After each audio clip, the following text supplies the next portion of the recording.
Bom dia, professor. Bom dia, turma. Nós, do grupo 2, vamos apresentar para vocês o Imposto sobre Exportação. O nosso grupo é composto pelos alunos Alexandro Silvério, Anastácio João, Giovanni Christian e Pedro André.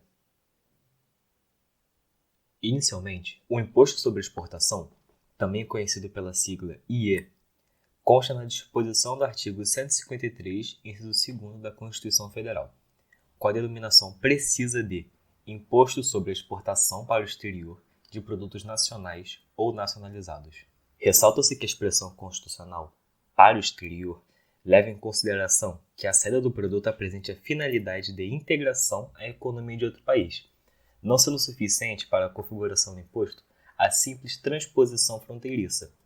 não bastando, portanto, a simples saída física do produto do território brasileiro. Desse modo, não se sujeitaria à incidência do imposto sobre a exportação aquelas saídas de produtos que devem retornar ao país, tampouco aqueles produtos gravados com regime de admissão temporária. Já tomando em conta a disciplina do Código Tributário Nacional, os seus artigos 23 a 28 delimitam a estruturação geral atinente ao imposto sobre exportação, com a definição, portanto, do arquétipo para o fato gerador, a base de cálculo e seus correspondentes contribuintes. Por sua parte, o Diploma Normativo Básico para o Imposto sobre Exportação encontra suporte nos comandos normativos do Decreto-Lei nº 1578, do ano de 1977, que institui o imposto, apresentando os elementos que compõem a sua hipótese de incidência tributária. Diga-se que a referida norma foi recepcionada pela Constituição de 1988, sofrendo frequentes alterações em atendimento à característica da extrafiscalidade do imposto em análise. Agora, alguns pontos que merecem destaque ao se analisar o referido decreto-lei. Primeiro, a disposição normativa do seu artigo 8º estabelece um ponto de dialogia com a disciplina normativa própria do imposto de importação, ao prever que as regras desse imposto serão aplicadas subsidiariamente ao imposto sobre exportação. Segundo, as disposições normativas do seu artigo 10 estabelecem a possibilidade da expedição de normas complementares do referido decreto-lei pela Câmara de Comércio Exterior da Presidência da República, fato que torna ainda mais aguçado o caráter de extrafiscalidade do imposto sobre exportação. Agora vamos tratar sobre o critério material do imposto sobre exportação. Em conformidade com a disciplina normativa do artigo 23 do CTN, tem-se o critério material de incidência tributária do imposto sobre exportação revela-se da exportação, considerada de produto nacional ou nacionalizado. Lembrando que,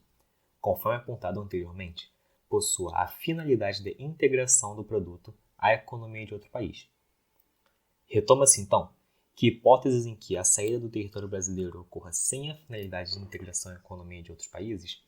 não configuram a materialidade suficiente para a incidência do tributo em análise. Tem-se como exemplo nos regimes de admissão temporária ou nas saídas de produtos que devem retornar ao Brasil, que nesses casos não configuram a materialidade suficiente para a incidência do tributo. Cumpre apontar, ainda a par do cuidado em relação à diferença entre produto nacional e nacionalizado, que o artigo 212, parágrafo 1º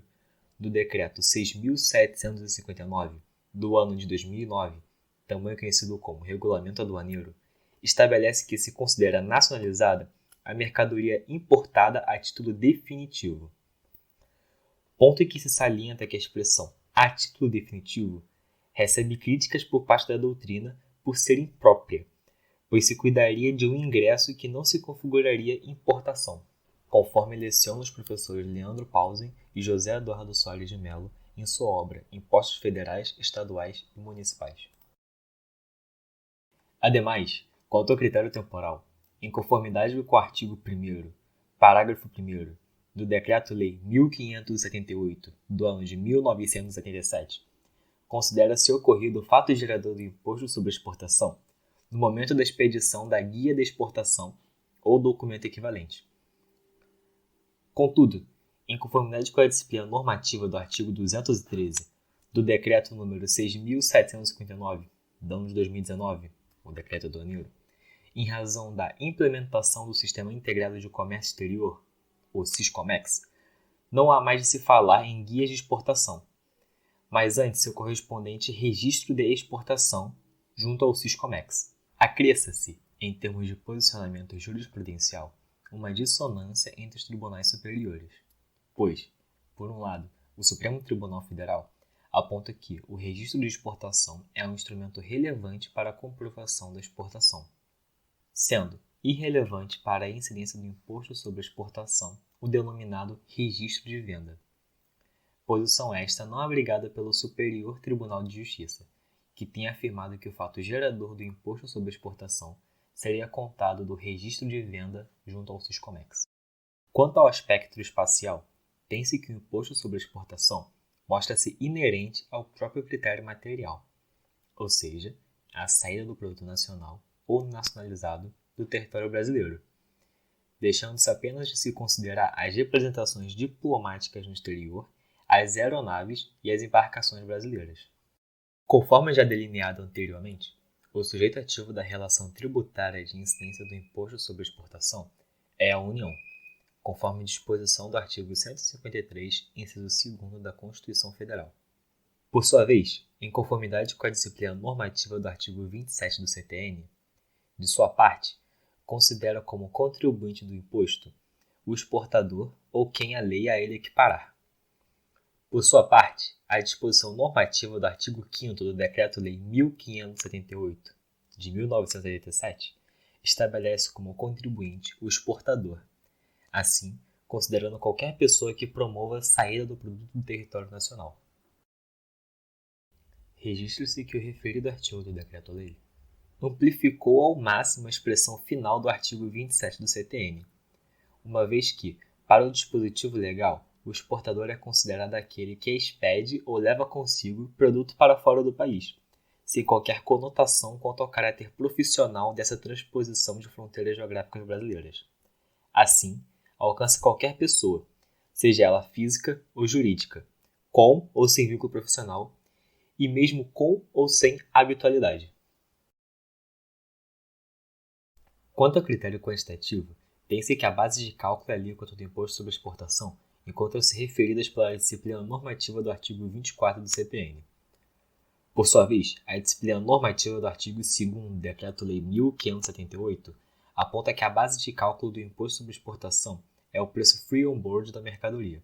ou seja, designa-se dessa forma que as obrigações do vendedor chegam ao fim quando o produto transpõe efetivamente a morada do navio no porto de embarque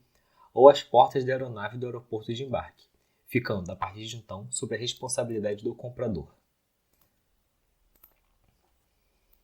Além disso, o Decreto-Lei nº 1578, em seu artigo 3º, traz norma geral referente à alíquota aplicável no cálculo do imposto sobre exportação, estipulando em 30%, sendo facultado ao Poder Executivo promover seu aumento ou redução com limitação explícita de elevação em 5 vezes o percentual de 30%, salientando ainda a presença do uso das alíquotas com a finalidade determinada de atendimento aos objetivos da política cambial e do comércio exterior. Por fim, o artigo 4º do Decreto-Lei 1578 traz consigo que o pagamento do imposto será realizado na forma e no momento fixado pelo Ministro da Fazenda, que poderá determinar sua exigibilidade antes da efetiva saída do produto a ser exportado, podendo inclusive ser dispensada a cobrança do imposto em função do destino da mercadoria exportada, observando as normas editadas pelo Ministro de Estado da Fazenda. Muito obrigado pela atenção de todos. Nos encontramos à disposição para satisfação de eventuais dúvidas ou questionamentos.